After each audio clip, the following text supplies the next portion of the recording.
Okay, today we're talking about installing natural stone tile.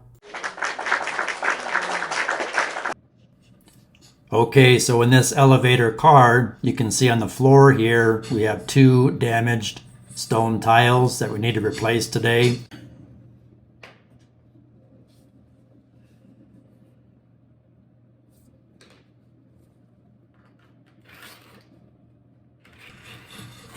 So this is a grout knife or grout removal tool. However, the grout lines were so skinny in this situation, it wasn't really doing me much good.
After I got the area cleaned up, I'm going to apply this tile adhesive, and this is the tool I'm going to use to apply it. My camera stopped recording during that process. I apologize about that. So I'm going to do a quick, simple demonstration in the shop on a piece of cardboard of the technique of applying the tile adhesive to your substrate. In this case, it's plywood. So I got this piece of cardboard taped down to my workbench, and it's just like buttering a cake. This is a pre-mixed product, comes right out of the bucket.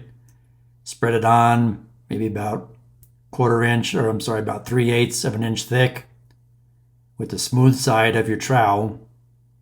And then you simply scrape across it in one direction with the notched side. You want to hold the trowel at almost a 90-degree angle. And then you simply gently place your tile onto your tile adhesive. Press it gently. Use a level to check it for level left and right and forward and backward. Good to go. Two tiles are now installed. Once the mortar dries, then I'll come back and apply the grout. This is a 40-year-old elevator car. You can see there is a slight mismatch in color between the two new tiles and the existing older tiles. However, it's much improved over having two broken tiles. I hope this video helps you. Please like, share, subscribe, leave me a comment, and thanks for watching.